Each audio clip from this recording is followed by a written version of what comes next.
Hey everyone, this is Geetanjali. आज हम discuss करेंगे क्रिमिनल जजमेंट राइटिंग। इससे पहले भी हम एक क्रिमिनल जजमेंट राइटिंग और एक सिविल जजमेंट राइटिंग डिस्कस कर चुके हैं। अब ये बार बार जजमेंट राइटिंग डिस्कस करने का पर्पज़ यही है कि जितना ज़्यादा हम जजमेंट राइटिंग को डिस्कस करेंगे हमारे कॉन्सेप्ट उतने ज़्यादा क्लियर होंगे। चलिए स्टार्ट करते हैं। और ये बुक जो मैं रेफ़र कर रही हूँ अपने जजमेंट राइटिंग की प्रैक्टिस के लिए, उसका लिंक आपको डिस्क्रिप्शन बॉक्स में मिल जाएगा। और जो जजमेंट राइटिंग आज हम इस वीडियो में डिस्कस करेंगे उस जजमेंट राइटिंग की फ़ोटोग्राफ्स की लिंक भी आपको डिस्क्रिप्शन बॉक्स में मिल जाएगी। अगर आप वहाँ से उन पिक्स को डाउनलोड करके उसको रीड कर सकते हैं। चलिए स्टार्ट करते हैं। आज जो इस वीडियो में हम क्रिमिनल जजमेंट डिस्कस करने वाले हैं उस केस के फैक्ट्स क्या हैं कि 15/5/2007 को रात के 11 बजे कंप्लेनेंट ए अपने घर के वरांडा में सो रहा था और उसका वरांडा जो है ओपन वरांडा था। तभी अचानक कोई आया और उसे असोल्ट किया उसके सिर पर, जिसकी वजह से वो बेड से अचानक से उठ गया और उसने देखा कि एक पर्सन बी है जो उसके पास में खड़ा हुआ है और उसके हाथ में एक चाकू है। ए ने, जिसको चोट लगी थी यानी कंप्लेनेंट ने, उसका पीछा किया है एक्यूज का। जब वो चीखने चिल्लाने लगा तो उसका नेबर सी अपने घर से बाहर आया, वो भी एक्यूज के पीछे भागने लगा और उसे पकड़ लिया। और रात के 11:30 बजे ये अटैक हुआ है और 11:30 बजे इन्होंने एफआईआर लॉन्च कराई है पुलिस स्टेशन तरबहार में, जहाँ पे इन्होंने मेंशन किया है कि एक्यूज्ड ने जो इस कंप्लेनेंट को इंजरी पहुंचाई है ये किसी पास्ट एनिमिटी की वजह से पहुंचाई है। मतलब इनका पहले से ही कोई रंजिश चली हुई आ रही है इन दोनों की। उसके बाद जो ये एक्यूज्ड है इसके क्लोथ्स के ऊपर भी ब्लड स्टेन्स लगे हुए हैं। पुलिस ने इसके पास से जो नाइफ़ है और जो ब्लड स्टेन क्लोथ्स हैं, इसके कपड़ों के ऊपर जो खून लगा हुआ है, उन्हें अपने पोजेशन में ले लिया। जो चाकू है उसके ऊपर भी ब्लड स्टेन्स लगे हुए थे। कंप्लेनेंट को मेडिकली एग्जामिन करवाया गया। डॉक्टर की ओपिनियन में इस कंप्लेनेंट को कुछ सिंपल इंजरीज आई हैं किसी शार्प वेपन की चोट की वजह से। उसके बाद पुलिस ने क्या किया, विटनेसेस की स्टेटमेंट रिकॉर्ड करी सेक्शन 161 ऑफ सीआरपीसी में। उसके बाद पुलिस ऑफिसर ने इन्वेस्टिगेशन करी। इन्वेस्टिगेशन कंप्लीट होने के बाद चार्जशीट सेक्शन 324 ऑफ आईपीसी में एक्यूज के अगेंस्ट कोर्ट में फाइल कर दी। उसके बाद प्रोसिक्यूशन यानी ये जो कंप्लेंट जिसने ये एफआईआर कराई है वो अपने एविडेंसेस में क्या लेकर आता है। उसके बाद इस केस के फैक्ट्स में ही कुछ एविडेंस दिए हुए हैं, कुछ एविडेंस प्रोसिक्यूशन की साइड से और कुछ डिफेंस की साइड से। कि प्रोसिक्यूशन एविडेंस में जो फर्स्ट विटनेस आया ये कंप्लेनेंट खुद था और ये कंप्लेनेंट अपनी स्टेटमेंट में कहता है कि बी ने उसको चाकू से पास्ट एनिमिटी की वजह से यानी पहले से जो रंजिश चली हुई आ रही है उसकी वजह से उसे इंजर किया है। जब उसे क्रॉस एग्जामिन किया गया ए को तो उसने ये बात स्टेट करी कि हाँ वो एक्यूज को पहले से जानता था। उसके बाद ये जो नेबर था सी, उसे एग्जामिन किया गया। ये प्रोसिक्यूशन विटनेस 2 होगा। भले ही क्वेश्चन में ये नहीं मेंशन किया हुआ कि ये प्रोसिक्यूशन विटनेस 1 है या 2 है, तो आपको ये क्वेश्चन पढ़ के ये एग्जामिन करना है कि किस विटनेस को पहले एग्जामिन किया गया। जिसे पहले एग्जामिन किया वो प्रोसिक्यूशन विटनेस 1 होगा, जिसे बाद में एग्जामिन किया गया वो प्रोसिक्यूशन विटनेस 2 होगा, and so on and so fourth. इसके बाद क्या हो रहा है, कंप्लेनेंट के बाद सी को एग्जामिन किया जा रहा है तो ये प्रोसिक्यूशन विटनेस 2 होगा। उसने बोला कि जब ये एक्यूज भाग रहा था तो मैंने इसे पकड़ा और उस टाइम ए के सिर पर कुछ इंजरीज थी, ब्लड स्टेन्स थे उस एक्यूज के कपड़ों के ऊपर। डॉक्टर को एग्जामिन किया गया। नेक्स्ट जो प्रोसिक्यूशन विटनेस आए वो डॉक्टर थे। डॉक्टर ने बताया कि ये जो इंजरी है कंप्लेनेंट को, उनके बारे में बताया किस तरह की इंजरीज हैं। उसके बाद जब क्रॉस एग्जामिनेशन की गई उस डॉक्टर की तो उस डॉक्टर को एक सजेशन दी गई कि ऐसा हो सकता है कि ये इंजरी जो कंप्लेनेंट को आई है ये गिरने की वजह से आई हो, तो डॉक्टर ने इन सजेशंस को डिनाई कर दिया। उसके बाद नेक्स्ट प्रोसिक्यूशन विटनेस जो है वो है इन्वेस्टिगेटिंग ऑफिसर यानी कि आईओ। वो कहते हैं कि उन्होंने फर्स्ट इन्फॉर्मेशन रिपोर्ट करी थी उसके बारे में बताते हैं और ये एक्यूज से ये क्लोथ और नाइफ रिकवर किया था उसके बारे में बताते हैं। इसके बाद अब प्रोसिक्यूशन एविडेंस होने के बाद बात आती है 313 की स्टेटमेंट की। ये भी इन्होंने क्वेश्चन में ही दे रखा है, अगर नहीं भी दे रखा तो हम 313 की एग्जामिनेशन अपनी जजमेंट राइटिंग में करते ही हैं।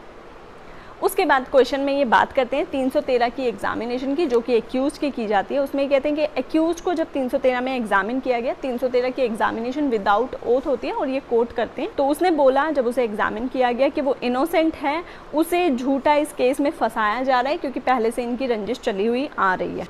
पर उससे जब ब्लड स्टेन्स के बारे में पूछा गया तो उसके पास उसकी कोई एक्सप्लेनेशन नहीं थी। और जो नाइफ है वो उसके पास से ही सीज किया गया था। इस बात की भी उसके पास कोई एक्सप्लेनेशन नहीं थी। उसके बाद डिफेंस एविडेंस में क्या आता है, जो एक्यूज है किसी भी एविडेंस को पेश नहीं करता अपने फेवर में। उसके बाद आते हैं आर्ग्यूमेंट पे। प्रोसिक्यूशन की आर्ग्यूमेंट है कि वो सारे एविडेंसेस को बिना किसी रीजनेबल डाउट के प्रूव कर चुके हैं कोर्ट के सामने। डिफेंस की आर्ग्यूमेंट यानी एक्यूज की आर्ग्यूमेंट आती है, वो कहता है कि मैं इनोसेंट हूँ और मुझे झूठा इस केस में फंसाया जा रहा है। अब ये तो था हमारे केस के फैक्ट्स। अब केस के फैक्ट्स डिस्कस करने के बाद आते हैं हम हमारे मेन जजमेंट राइटिंग पे। देखिए, जब भी आप जजमेंट राइटिंग स्टार्ट करेंगे तो सबसे ऊपर कोर्ट का नाम और कोर्ट की डेजिग्नेशन, जैसे कि ये जुडिशियल मैजिस्ट्रेट फर्स्ट क्लास है, इनकी डेजिग्नेशन और कौन से स्टेट की कौन से डिस्ट्रिक्ट में ये केस है, पहले डिस्ट्रिक्ट आएगा उसके बाद स्टेट आएगा, ये ध्यान रहे, ये सभी कैपिटल लेटर्स में रहेगा। उसके बाद आप ब्रैकेट में लिखेंगे प्रिजाइडेड बाय, यहाँ पे जो भी जुडिशियल मैजिस्ट्रेट्स होंगे, यहाँ पे जो भी जुडिशियल मैजिस्ट्रेट होंगे उनका नाम आएगा। उसके बाद राइट साइड पे आप लिखेंगे CIS number, criminal case number, police station, date of institution. Right side पे आप लिखेंगे क्योंकि ये क्रिमिनल केस है और FIR से लॉन्च हुआ है तो स्टेट ही प्रोसिक्यूशन होगी, तो स्टेट आ जाएगा, state of Chhattisgarh through SHO police state जाएगा। और उसके बाद राइट साइड पे आप लिख देंगे कि ये प्रोसिक्यूशन है वर्सेस जो भी एक्यूज्ड है उसकी पूरी डिस्क्रिप्शन, जैसे एक्यूज्ड का नाम, son of, age, residence of और पुलिस स्टेशन। उसके बाद आप राइट साइड पे लिख देंगे कि ये एक्यूज्ड पर्सन है। अगर एक से ज़्यादा एक्यूज्ड पर्सन है तो हर एक्यूज्ड की पूरी डिटेल्स, जैसे कि पहले फर्स्ट एक्यूज्ड, उसके फादर का नाम, उसकी एज, उसका रेजिडेंस ऑफ, अगर कोई और एक्यूज है फिर उसका नीचे उसका नाम, उसके फादर का नाम, उसकी एज, उसका रेजिडेंस। उसके बाद आएंगे, क्योंकि ये क्रिमिनल जजमेंट है, क्रिमिनल जजमेंट में सबसे पहले फ्रेम होगा चार्ज। अब जब चार्ज फ्रेम करना है तो ये आपको कैपिटल लेटर्स में सेंटर में लिखना है चार्ज। यहाँ पे क्या है, जो ये फर्स्ट लाइन है ये फॉर्मेट है, ये बिल्कुल ऐसा ही रहेगा। उसके बाद चाहे भले ही पुलिस ऑफिसर ने इस केस में चार्ज किसी भी सेक्शन में लगाया हो, क्योंकि पुलिस ऑफिसर ने अपना माइंड इस्तेमाल किया है। अब जब ये फैक्ट्स कोर्ट के सामने आए हैं तो कोर्ट अपना जुडिशियल माइंड यूज़ करते हुए चार्ज फ्रेम करेंगे। क्योंकि ये ध्यान दे तो वो उसके घर में आया था, उसके वेरेंडा में कूद कर आया उसको इंजर करने के लिए, तो सबसे पहले तो हाउस ट्रेसपास बननी चाहिए और उसके बाद 324 यानी कि ये voluntarily causing grievous hurt by sharp weapon ये बननी चाहिए। चार्ज फ्रेम करते हैं, पहले आ जाएगा आई यानी जुडिशियल मैजिस्ट्रेट का नाम आएगा, जुडिशियल मैजिस्ट्रेट फर्स्ट क्लास, जो भी डिस्ट्रिक्ट है, स्टेट है वो आ जाएगा। चार्ज यू एक्यूज्ड पर्सन, जितने भी एक्यूज्ड पर्सन हैं उनका नाम और उनकी पूरी डिटेल्स आ जाएंगी। कैसे चार्ज लगाया जाएगा, फर्स्टली दैट ऑन, पूरा डेट, टाइम, प्लेस सब कुछ मेंशन किया जाएगा, क्योंकि चार्ज फ्रेम करना एक्यूज को एक तरह से नोटिस देना है कि आपके खिलाफ किस तरह का मुकदमा दर्ज होने जा रहा है और इस तरह का मुकदमा दर्ज होने के बाद आपको क्या डिफेंस लेना है वो आप देखें। चार्ज इसी तरह से फ्रेम किया जाएगा, कुछ भी चीज़ छोड़ी या छुपाई नहीं जाएगी। सबसे पहले डेट, उसके बाद टाइम, यू एक्यूज पर्सन, किस तरह से पूरा इंसिडेंट हुआ वो सब चार्ज में फ्रेम किया जाएगा। जैसे जैसे इंसिडेंट हुए, क्योंकि पहले वो घर में कूदा होगा तो पहले हाउस ट्रेसपास का चार्ज लगेगा, पहले हम इंजरी का चार्ज नहीं लगा सकते, तो पहला चार्ज लगेगा। You the accuse person enter the house of the complainant after having made preparation to cause hurt to complainant and thereby committed an offence of house trespass punishable under 452 of IPC and is within the cognizance of this court। Last में आपको ये line ज़रूर लिखनी है कि ये case जिस पे आपको चार्ज जो कोर्ट फ्रेम कर रही है, ये केस आपका इसी कोर्ट की कॉग्निजेंस में आता है। उसके बाद सेकेंडली क्या चार्ज फ्रेम होना चाहिए कि वो उसके घर में घुसा, घर में घुसकर उसको एक शार्प वेपन यानी कि चाकू से उसको इंजर किया, तो हम यही चीज़ अपने चार्ज में हम लिखेंगे that you accused person on alleged day, time and place का मतलब जो भी टाइम ऊपर हमने मेंशन किया है फर्स्ट पॉइंट में वो सब। अगर आप अलेज नहीं लिखते तो आप दोबारा से टाइम और डेट और प्लेस मेंशन करेंगे। Illegally enter the house of the complainant, उस घर में घुसे, intentionally hit the complainant with knife, उसको नाइफ से हिट किया, cause hurt to him and thereby committed, क्योंकि आपने उसको हर्ट किया है तो इस वजह से आपने ऑफेंस किया है voluntarily causing hurt with sharp edge weapon punishable under section 324 of IPC is within the cognizance of this court, ये लाइन लिखेंगे। उसके बाद नेक्स्ट पैरा में जो लाइन है ये हर चार्ज में आपको फ्रेम करनी है। जैसे जैसे आप इस जजमेंट राइटिंग की प्रैक्टिस करते जाएंगे तो ये सारी चीज़ें आपके माइंड में फिट होती जाएंगी। यहाँ क्या लिखना है, and I hereby direct you that, कौन डायरेक्ट करे, judicial magistrate, direct you accuse person be tried by this court for the above framed charges, कि आपको इस कोर्ट में ट्राई किया जाएगा। उसके बाद लेफ्ट साइड पे आपका डेट और प्लेस आ जाएगा और राइट साइड पे sign, seal, judicial magistrate, district और स्टेट। चार्ज फ्रेम करने के बाद आता है plea of accuse. Plea of accuse क्या है कि जब भी चार्ज फ्रेम किया जाएगा तो इस चार्ज को पढ़कर और एक्सप्लेन करके एक्यूज को बताया जाएगा कि भाई ये कोर्ट आपको इस सेक्शन में आपके खिलाफ ये चार्ज लगा रही है और क्यों लगा रही है ये भी बताएंगे कि आप उस दिन घर में घुसे थे इसलिए आपके ऊपर क्रिमिनल ट्रेसपास लगा रहे हैं और आपने उसे हर्ट किया इसलिए आपके ऊपर हम ग्रीवियस हर्ट का चार्ज लगा रहे हैं। ये बताने के बाद अब आती है एक्यूज की बारी कि वो क्या कहना चाहता है। तो एक्यूज क्या कहना चाहता है यही बात लिखी जाएगी आपकी प्ली ऑफ एक्यूज में।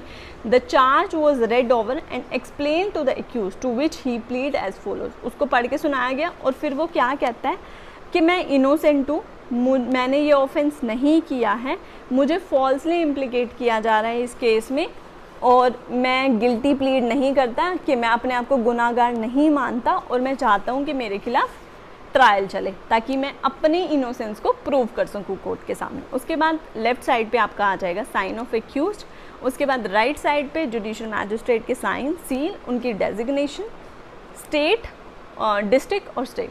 अब चार्ज फ्रेम कर लिया। चार्ज फ्रेम करने के बाद आते हैं हम जजमेंट राइटिंग पे। देखिए यहाँ दोबारा से आपको कोर्ट का नाम, कोर्ट की डेजिग्नेशन और डिस्ट्रिक्ट और स्टेट लिखना है। ये सभी दोबारा से कैपिटल लेटर्स में आएंगे। उसके बाद आप लिखेंगे प्रिजाइडेड बाय।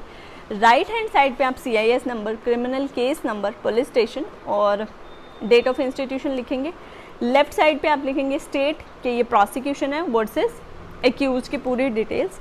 उसके बाद कौन कौन से काउंसिल किसके साइड से हैं, क्योंकि प्रोसिक्यूशन की साइड से जो भी वहाँ के पब्लिक प्रोसिक्यूटर होते हैं वो होते हैं तो उनका नाम लिखा जाएगा। अगर कोई प्राइवेट लॉयर तो आप लिखेंगे यहाँ पे उन एडवोकेट का नाम थ्रू पब्लिक प्रोसिक्यूटर। उसके बाद जो भी डिफेंस के साइड से लॉयर हैं उनका नाम आ जाएगा। उसके बाद आते हैं जजमेंट राइटिंग पे। यहाँ जो जजमेंट वर्ड है ये सेंटर में लिखा जाएगा कैपिटल लेटर्स में। उसके बाद ये किस दिन प्रोनाउंस किया जा रहा है वो डेट और वो ईयर आ जाएगा।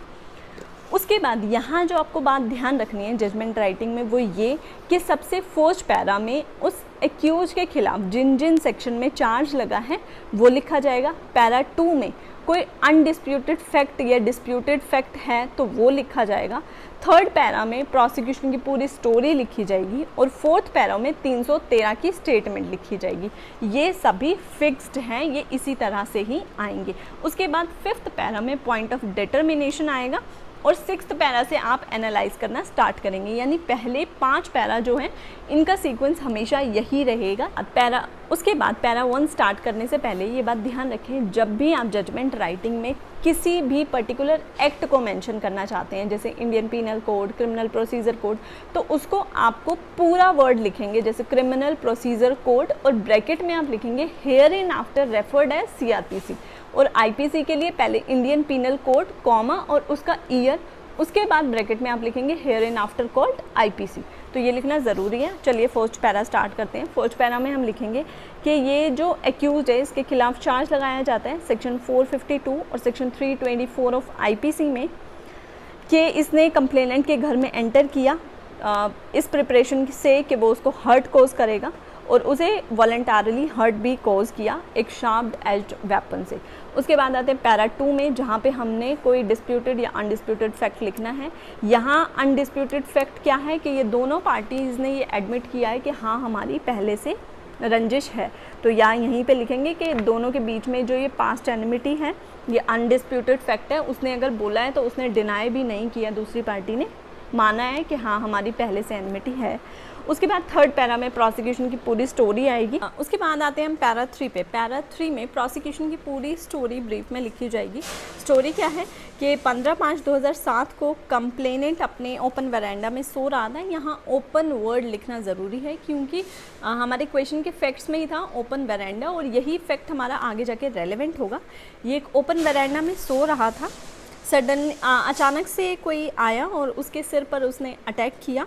जैसे ही वो उठा और उसने देखा कि उसके साथ पास में एक्यूज्ड बी खड़ा हुआ है जिसके हाथ में नाइफ है। ये जो कंप्लेनेंट था ये इस एक्यूज के पीछे भागा, बहुत शोर शराबा किया, ह्यू एंड क्राई किया, जिसकी वजह से ये जो नेबर था सी ये आया, ये एक्यूज के पीछे भागा और इसने एक्यूज को पकड़ लिया। उसके बाद कंप्लेनेंट ने एफआईआर लॉन्च कराई पुलिस स्टेशन जाकर। जब इन्वेस्टिगेशन चल रही थी तो कंप्लेनेंट को मेडिकली एग्जामिन किया गया। जो भी विटनेसेस की स्टेटमेंट हैं वो रिकॉर्ड करी पुलिस ने सेक्शन 161 सीआरपीसी के अकॉर्डिंग। जो ब्लड स्टेन वाले क्लोथ्स हैं और नाइफ हैं वो एक्यूज्ड से लेकर केमिकल एग्जामिनेशन में भेजी गई। देखिए जब आप क्वेश्चन देखेंगे तो वहाँ पे ये एग्जामिनेशन केमिकल एग्जामिनेशन वाली बात नहीं लिखी हुई है। तो अगर आप चाहें, अगर क्वेश्चन में ये चीज़ स्टेटेड नहीं है तो इस चीज़ को आप यहाँ स्किप कर सकते हैं। बट अगर आपने ये चीज़ यहाँ पे लिखी तो आगे जब आप इन चीज़ों को अप्रिशिएट करेंगे तो वहाँ इसका अप्रिसिएशन भी आपको करना होगा। ये इन्वेस्टिगेशन कंप्लीट करने के बाद सेक्शन 173 क्लोज 2 ऑफ सीआरपीसी में पुलिस ने ये पुलिस रिपोर्ट कोर्ट में सबमिट करी, जिसके ऊपर कोर्ट ने कॉग्निजेंस लिया अंडर सेक्शन 190 क्लोज। उसके बाद आते हैं पैरा 4 पे। पैरा 4 में हमने मेंशन करना है 313 की एक्यूज की स्टेटमेंट को। यहाँ हम लिखेंगे कि चार्ज को रीड करके और एक्सप्लेन करके बताया गया, जिस पे एक्यूज्ड ने गिल्टी प्लीड नहीं किया और कहा कि मैं ट्रायल फेस करना चाहता हूँ, मतलब अपनी गलती उसने नहीं मानी। और जब उसे पर्सनली एग्जामिन किया गया 313 में तो उसने बोला कि वो इनोसेंट हैं और उसे फॉल्सली इस केस में फंसाया जा रहा है क्योंकि उनकी पहले से दुश्मनी चली आ रही। उसके बाद 5th पॉइंट हमारा होगा पॉइंट ऑफ डिटर्मिनेशन। ये जो 5th पॉइंट है इसमें जो डिटर्मिनेशन के पॉइंट होंगे वो जिन भी सेक्शन में हमने चार्ज फ्रेम किया है उस चार्ज के अकॉर्डिंग जितने नंबर ऑफ चार्ज फ्रेम किए हैं उतने हमारे पॉइंट ऑफ डिटर्मिनेशन होंगे। फर्स्ट हमारा पॉइंट ऑफ डिटर्मिनेशन होगा कि 15/5/2007 को रात के 11 बजे क्या एक्यूज्ड इलीगली इस कंप्लेनेंट के घर में एंटर किया इस प्रिपरेशन से कि वो उसे हर्ट करेगा। ये हुआ हमारा first point of determination. Second होगा कि इस अलेज डेट टाइम या प्लेस को, यानी कि 15/5/2007 को रात के 11 बजे उस कंप्लेनेंट के घर पे क्या एक्यूज्ड ने उसके घर में घुसकर उसे वॉलंटरली हर्ट कोज किया हो किसी शार्प एज्ड वेपन से। उसके बाद अगर ये दोनों एक्ट उसने किए हैं तो उस केस में उसे एक्विटल होगा या कन्विक्शन होगा।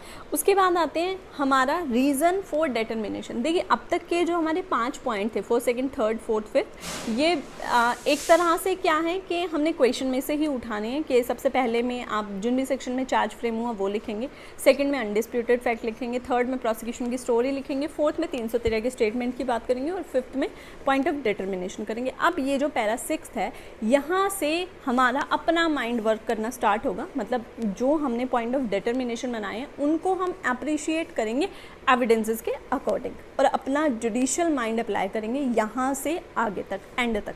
यहाँ 6th पैरा में हमने क्या लिखना है कि रिपीटिशन ऑफ एविडेंस को अवॉइड करने के लिए और कोर्ट के ओवरबर्डन को कम करने के लिए हम जितने पॉइंट हैं डिटर्मिनेशन के उन सबको इकट्ठा लेकर चल रहे हैं। Section 102 of Indian evidence act के अकॉर्डिंग ये जो ओनस होगा किसी भी पॉइंट को प्रूव करने का, ये प्रोसिक्यूशन के ऊपर होता है और ये क्रिमिनल जुरिस्प्रूडेंस का कार्डिनल प्रिंसिपल है कि कोर्ट एक्यूज को इनोसेंट ही प्रिज्यूम करेगी। अब प्रोसिक्यूशन को है कि वो कोर्ट में उसका गिल्ट प्रूव करे, एक्यूज का गिल्ट प्रूव करे बियॉन्ड रीजनेबल डाउट, मतलब कोई डाउट ना हो, क्लियर कट कोर्ट में उसे ये प्रूव करना है कि एक्यूज्ड गिल्टी है, कि एक्यूज ने ये ऑफेंस किया है। अपने इस बर्डन को डिस्चार्ज करने के लिए कंप्लेनेंट सबसे पहले अपने आप को एज PW1 एग्जामिन करवाता है और प्रोसिक्यूशन की स्टोरी से, प्रोसिक्यूशन कौन होएगा, जब भी FIR लॉन्च होती है तो प्रोसिक्यूशन होता है स्टेट, तो प्रोसिक्यूशन की पूरी स्टोरी को कॉरोबोरेट करता है और ये बोलता है कि इस डेट पर जो कि FIR में मेंशन है यानी कि 15/5/2007 को ये अपने वरांडा, ओपन वरांडा में सो रहा था जहाँ पे उसे सिर पर चोट लगाई किसी ने, किसी शार्प एज्ड वेपन से। ये फैक्ट कि वो वरांडा ओपन था और वो वरांडा में सो रहा था रेलेवेंट होगा section 7 of Indian evidence act, क्योंकि ये ओकेजन को कॉन्स्टिट्यूट कर रहा है कि वो क्योंकि बाहर सो रहा था, इसीलिए एक्यूज्ड को ये मौका मिल गया कि इसके घर कूदकर इसे चोट पहुंचाई जा सकती है। तो ये फैक्ट रेलेवेंट होगा सेक्शन 7 में। प्रोसिक्यूशन विटनेस 1 यानी कि ये कंप्लेनेंट ये बोलता है कि जब वो उठा तो उसने एक्यूज का पीछा किया और बहुत शोर शराबा किया, जिसकी वजह से ये नेबर बाहर आ गया सी, और उसने फिर एक्यूज को उसके पीछे भागकर पकड़ लिया। ये सारे फैक्ट कि उसने चिल्लाया और उसकी चिल्लाने की वजह से ये नेबर बाहर आया और उसे पकड़ लिया, ये सारे फैक्ट रेलेवेंट होंगे section 6 of Indian evidence act में।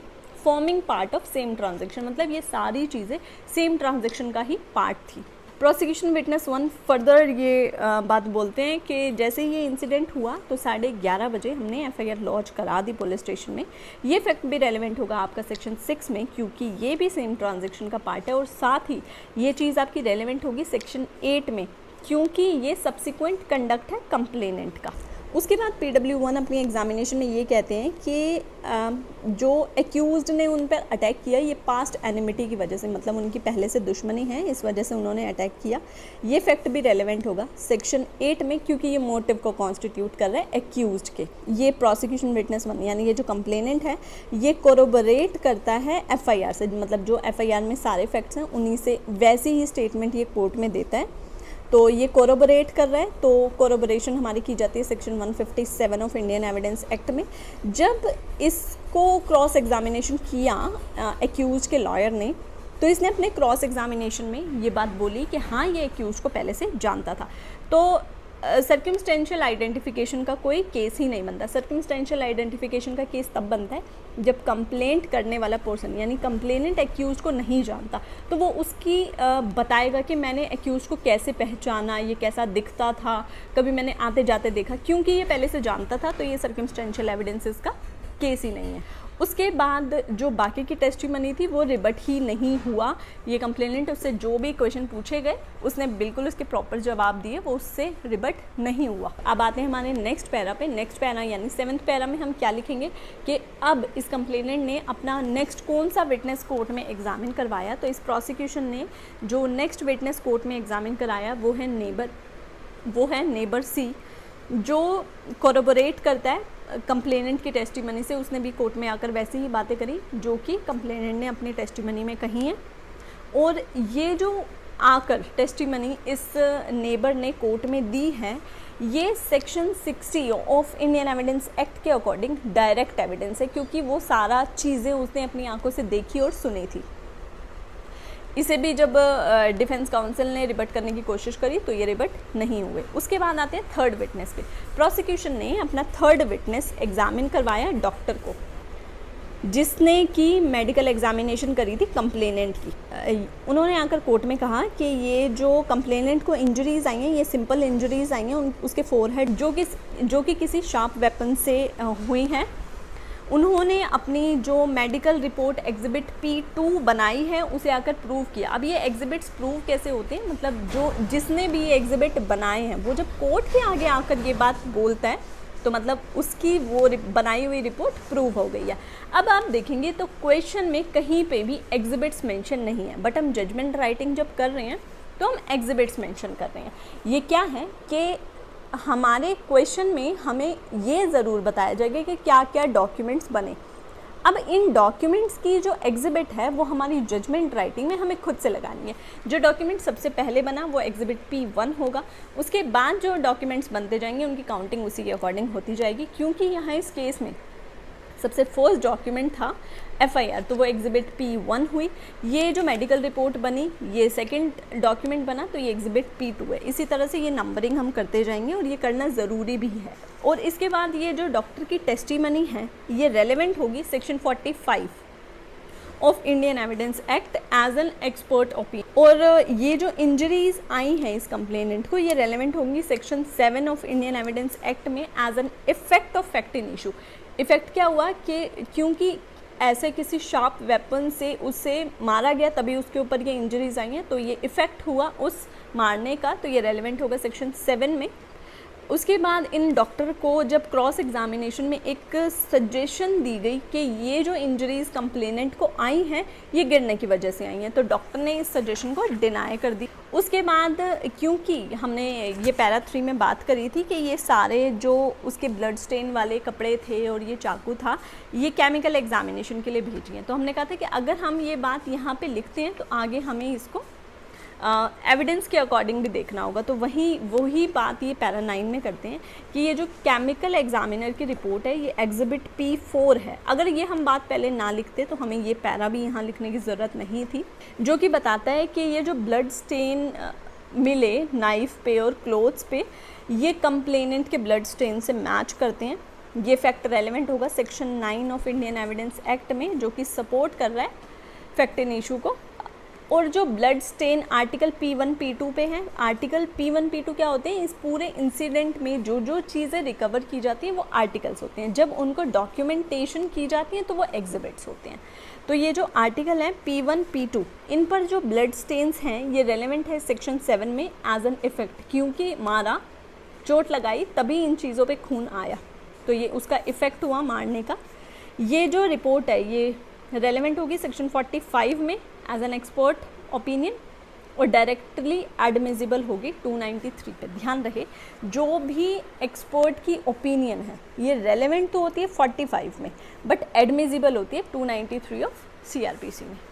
उसके बाद आते हैं पैरा 10 पे। पैरा 10 में अब ये जो नेक्स्ट विटनेस एग्जामिन कराया प्रोसिक्यूशन का वो हम लिखेंगे। नेक्स्ट विटनेस था IO यानी इन्वेस्टिगेटिंग ऑफिसर। उनकी जब एग्ज़ामिनेशन हुई तो उन्होंने FIR को प्रूव किया कि ये मैंने ही लिखी थी या मैंने ही बनाई थी। सीज़र मीमो जो नाइफ़ उनसे लिया, जो क्लॉथ उनसे लिए, उनको सीज़ किया होगा, तो एग्जिबिट P3 बनाया सीज़र मीमो, उसको आके इन्होंने प्रूव किया। और जो ये नाइफ़ यानी आर्टिकल P1 यूज़ हुआ था इस पूरे इंसिडेंट में और ब्लड स्टेन वाले जो कपड़े थे ये सीज़ करे थे एक्यूज से, ये बात उन्होंने कोर्ट में प्रूव करी। सीज़र मीमो प्रूव किया एग्जिबिट P3। और एग्जिबिट P3 जो ये सीज़र मीमो है ये एक पब्लिक डॉक्यूमेंट होता है, तो क्योंकि ये पब्लिक डॉक्यूमेंट है तो ये रेलेवेंट होगा सेक्शन 35 में और ये जेन्युइन होगा सेक्शन 79 में। जब इनको क्रॉस एग्जामिन किया गया तो ये अनरिबट रहे। उसके बाद आते हैं, ये तो प्रोसिक्यूशन का पूरा वर्जन हो गया कि उन्होंने किस किस को एग्जामिनेशन करा। प्रोसिक्यूशन विटनेसेस के एग्जामिनेशन के बाद बात आती है 313 की स्टेटमेंट की, तो यही बात अब हम लिखेंगे पैरा नंबर 11 में कि जब प्रोसिक्यूशन एविडेंस क्लोज हुई तो एक्यूज को पर्सनली 313 में एग्जामिन किया गया, जिसमें उसने कहा कि वो इनोसेंट है। उसे फॉल्सली इस केस में फंसाया जा रहा है क्योंकि पुरानी दुश्मनी चली आ रही है। उसने अपनी इस बात को प्रूव करने के लिए कोर्ट में कोई एविडेंस प्रोड्यूस नहीं किया कि मैं जो बोल रहा हूँ ये सच है, ऐसा कोई एविडेंस नहीं लेकर आए। उसके बाद आते हैं नेक्स्ट पैरा यानी पैरा 12। अब प्रोसिक्यूशन ने क्या क्या चीज़ प्रूव कर दी है, मतलब जो रेलेवेंट फैक्ट ड्यूली प्रूव्ड होते हैं, ये आपने इंडियन एविडेंस एक्ट में भी पढ़ा होगा कि जो रेलेवेंट फैक्ट ड्यूली प्रूव्ड होते हैं उन्हीं को हम मेंशन करते हैं पैरा 12 में। तो अब यहाँ से हम वो चीज़ें मेंशन करना शुरू करेंगे। तो यहाँ ये पैरा 12 में क्या लिखते हैं कि प्रोसिक्यूशन ने रेलेवेंट फैक्ट जो ड्यूली प्रूव करे हैं उनसे क्या कंक्लूजन निकलता है, उससे ये बात प्रूव होती है कि प्रोसिक्यूशन विटनेस 1, प्रोसिक्यूशन विटनेस 2 जो अनरिबट रहे कि एक्यूज्ड उस रेलेवेंट डे पर उनके घर, उस कंप्लेनेंट के घर पर एंटर किया था और इनकी जो टेस्टिमनी है ये उनकी उस एक्यूज्ड की आइडेंटिटी को भी एस्टैब्लिश करते हैं क्योंकि ये पहले से उसे जानते थे।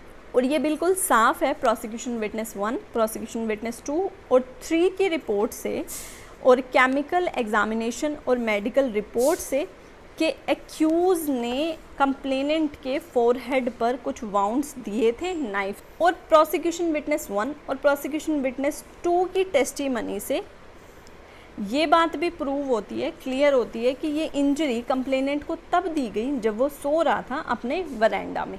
तो यहाँ पे अब जुडिशियल माइंड लगना स्टार्ट हो रहा है। कैसे कि प्रोसिक्यूशन विटनेस 1 जो है इसने जब अपनी एविडेंस दी थी तो ये इंजर्ड था, तो ये एक सेफगार्ड है कि एक बंदा, मतलब कि एक पर्सन अपनी इंजरी में झूठ नहीं बोलेगा, क्योंकि ये आई विटनेस भी है क्योंकि ये आई विटनेस भी है, तो इसकी टेस्टिमनी जो है वो डायरेक्टली एडमिसिबल है under section 5 of Indian evidence act, और इसकी टेस्टिमनी जो है वो बेस्ट एविडेंस है under section 60 of Indian evidence act. और इन सारी चीज़ों से ये प्रूव होता है कि एक्यूज्ड ने कंप्लेनेंट के घर में बिना उसकी कंसेंट के प्रिपरेशन करते हुए कि उसे हर्ट कॉज करेगा एंटर किया, इसलिए जो इस क्रिमिनल ट्रेसपास का एक्ट सीरियस है प्रूव होता है।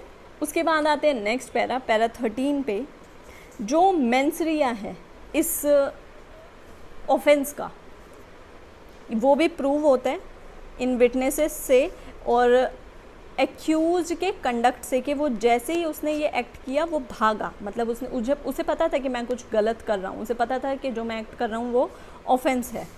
और साथ ही जो उसके पास से वो नाइफ़ रिकवर हुआ, ब्लड स्टेन्स उसके पास से, ब्लड स्टेन वाले कपड़े उसके पास से रिकवर हुए, और साथ ही ये जो ब्लड स्टेन था, ये बात यहाँ पे मेंशन नहीं है, हम कर सकते हैं कि ये जो ब्लड स्टेन वाले कपड़े थे और जो कंप्लेनेंट का ब्लड था उससे ये मैच हुआ था। तो ये सारे फैक्ट्स जो हैं ये रेलेवेंट होंगे section 14 of Indian evidence act में, जो कि गिल्टी इंटेंशन एक्यूज्ड की शो कर रहे हैं। उसके बाद एक्यूज अपने डिफेंस में कहता है कि उसे फॉल्सली इस केस में इम्प्लिकेट किया जा रहा है उनकी पास्ट एनमिटी की वजह से। ये जो पास्ट एनमिटी है ये यहाँ पे आपके मन में जो भी विचार आते हैं आप यहाँ पे लिख सकते हैं। यहाँ पे ये क्या लिखते हैं कि ये जो पास्ट एनमिटी है, दुश्मनी है जो पुरानी चली आ रही है, एक डबल एज्ड स्वॉर्ड की तरह, एक ऐसी तलवार की तरह है जिसके दोनों तरफ धार है, जिस तरफ भी जाएगी उसको नुकसान पहुंच। तो इस चीज़ को ध्यान में रखते हुए ये जो एक्यूज्ड और सभी एविडेंस हैं, इन सब चीज़ को ध्यान में रखते हुए एक्यूज्ड इन सारी चीज़ों को रिबट करने में फेल हुआ है। पास्ट एनिमिटी जो है वो एक्यूज्ड ने यूज़ करी है कंप्लेनेंट को इंजर करने के लिए, तो इससे उसका मोटिव शो होता है। उसके बाद आते हैं नेक्स्ट पैरा पे। तो कोर्ट को इन सारी चीज़ों को कंक्लूड करने के बाद लगता है कि प्रोसिक्यूशन ने अपना केस बिना किसी रीज़नेबल डाउट के कोर्ट के सामने प्रूव किया है, और एक्यूज्ड ऐसे एविडेंस नहीं ला पाए अपने डिफेंस में जिससे कि इन सब चीज़ों को रिबट कर पाए। तो एक्यूज्ड को कोर्ट गिल्टी करती है सेक्शन 452 और सेक्शन 324 के ऑफेंस के लिए। जो ये प्रोनाउंसमेंट ऑफ जजमेंट है, यानी अभी बोल दिया बट जो जजमेंट की प्रोनाउंसमेंट है, गिल्टी होल्ड कर दिया बट जजमेंट नहीं दिया, तो जजमेंट की प्रोनाउंसमेंट को सस्पेंड किया जाता है। जैसे मान लीजिए लंच के पहले अगर गिल्टी किया तो लंच के बाद के लिए सस्पेंड कर सकते हैं या नेक्स्ट डे के लिए सस्पेंड कर सकते हैं। देखिए ये बात जो है जो पैरा 16 में कही गई है कि टेम्पोरली सस्पेंड की जाती है, ये आपको हर पैरा में, हर क्रिमिनल जजमेंट में लिखना ज़रूरी है कि जब भी क्रिमिनल जजमेंट हम लिखेंगे और एक्यूज को हम अगर गिल्टी करते हैं तो हम ये पैरा साइट करेंगे कि हमने गिल्टी तो कर दी है बट क्वेश्चन ऑफ सेंटेंस के लिए हम इस हियरिंग को सस्पेंड कर रहे हैं। उसके बाद हम सेंटर में लिखेंगे रीहियरिंग के बाद जो नेक्स्ट पैरा होगा पैरा 17, प्रोसिक्यूशन और डिफेंस के दोनों काउंसिल आकर बहस करेंगे क्वेश्चन ऑफ सेंटेंस पे, तो वही पैरा नंबर 17 है। तो यहाँ हम लिखेंगे कि प्रोसिक्यूशन और डिफेंस की साइड को हमने सुना क्वेश्चन ऑफ सेंटेंस पे।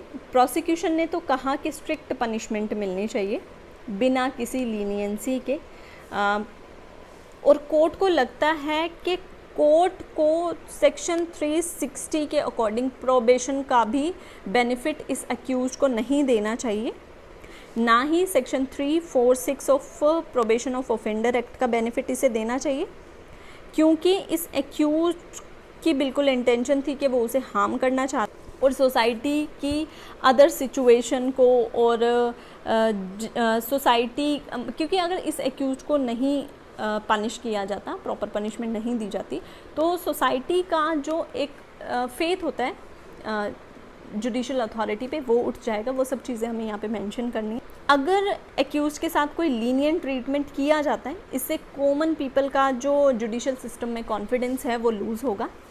इन सब चीज़ों को ध्यान में रखते हुए कोर्ट क्या सेंटेंस पास कर रही है, एक्यूज का नाम यहाँ एक कॉलम ये एक टेबल बनाई जाएगी जिसमें पहले सीरियल नंबर, एक्यूज का नाम, कन्विक्शन किस सेक्शन में की जा रही है, कितनी की जा रही है, फ़ाइन कितना है, और अगर फ़ाइन पे नहीं किया तो कितनी इम्प्रिजमेंट मिलेगी। इस टेबल को बनाकर आपको इसके अकॉर्डिंग उसकी पनिशमेंट को फिल करना है।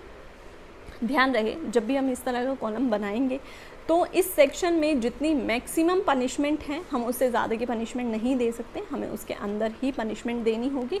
और ध्यान रहे क्योंकि हम जुडिशियल मैजिस्ट्रेट हैं तो हम 3 साल से ज़्यादा की पनिशमेंट भी नहीं दे सकते, तो वो चीज़ यहाँ पे मेंशन करनी है। फ़ाइन कितना मेंशन करना है और फिर फ़ाइन के अकॉर्डिंग अगर फ़ाइन पे नहीं किया तो जितने दिन बनते हैं उतना दिन लगा देंगे हम इसको। उसके बाद पैरा 18 से 25 तक के जो पैराग्राफ्स हैं ये हर क्रिमिनल जजमेंट में जिसमें एक्यूज़ को गिल्टी किया गया है ये सब चीज़ें लिखी जाएंगी। क्या क्या हैं? पहले तो लिखा जाएगा पैरा 18 में कि ये जो सेक्शन 31 ऑफ CRPC के अकॉर्डिंग ये जो पनिशमेंट इस एक्यूज को दी है ये कंकरेंटली रन करेगी। उसके बाद नेक्स्ट पैरा में लिखेंगे कि ये जो फ़ाइन के लिए पनिशमेंट दी हुई है ये पहले वाली पनिशमेंट हो जाने के बाद दी जाएगी, यानी ऐसा नहीं कि उसमें एडजस्ट हो जाएगा, तो ये चीज़ लिखी जाएगी। उसके बाद नेक्स्ट पैरा में हम लिखेंगे सेक्शन 428 ऑफ CRPC के अकॉर्डिंग जितना टाइम एक्यूज ट्रायल के दौरान इंक्वायरी या इन्वेस्टिगेशन के दौरान जेल में रहा है उतना टाइम सेट ऑफ हो जाएगा। उसके बाद लिखेंगे कि ये जो बेल बॉन्ड थे एक्यूज के, अगर एक्यूज बेल पर हैं तो इन्हें डिस्चार्ज किया जाता है और एक्यूज्ड को कस्टडी में लिया जाता है ताकि इसे ये जो सेंटेंस अवॉर्ड की है ये इसको अंडरगो कर सके, अंडरगो यानी इसे जेल में डाल दिया जाए। उसके बाद नेक्स्ट पैरा में हम लिखेंगे कि एक्यूज्ड से सेक्शन 437A के बेल बॉन्ड एग्जीक्यूट कराए जाएंगे कि अगर एपिलेट कोर्ट में जाते हैं तो वो वहाँ पर अपीयर होगा और इस बेल बॉन्ड्स की जो वैलिडिटी होती है वो 6 मंथ्स की होती है। उसके बाद आएंगे कि ये जो नाइफ़ है या ब्लड स्टेन वाले क्लॉथ जो सीज़ किए थे जो पुलिस के कस्टडी में हैं उसे, उसके बाद नेक्स्ट पैरा में लिखेंगे कि जो भी चीज़ सीज़ की गई थी, जैसे इस केस में नाइफ़ और ये ब्लड स्टेन वाले क्लॉथ सीज़ किए गए थे, ये सभी पुलिस की कस्टडी में रखे जाएंगे जब तक कि अपीलेट कोर्ट का इस बारे में कोई ऑर्डर नहीं आ जाता, या जैसा अपीलेट कोर्ट समझे वो सब इन चीज़ों के साथ किया जाए। और उसके बाद नेक्स्ट पैरा में लिखा जाएगा कि ये जो फ़ाइन का अमाउंट है इसमें से कुछ अमाउंट, वो अमाउंट आप आपकी मर्ज़ी से कुछ भी लिख सकते हैं, कुछ अमाउंट विक्टिम को दिया जाएगा as victim compensation under section 357 और कॉपी ऑफ जजमेंट जो है ये एक्यूज्ड को फ्री ऑफ कॉस्ट दी जाए सेक्शन 363 ऑफ CRPC के अकॉर्डिंग। उसके बाद राइट साइड पे जुडिशियल मैजिस्ट्रेट के साइन और उनका डेजिग्नेशन आ जाएगा। राइट साइड पे हम लिखेंगे, लेफ़्ट साइड पे हम लिखेंगे ये जजमेंट जो है डेट, साइन और प्रोनाउंस किया गया है ओपन कोर्ट में। उसके नीचे दोबारा से जुडिशियल मैजिस्ट्रेट की डेजिग्नेशन, उनका नाम, उनके साइन, उनका डिस्ट्रिक्ट और उनके स्टेट आएगी।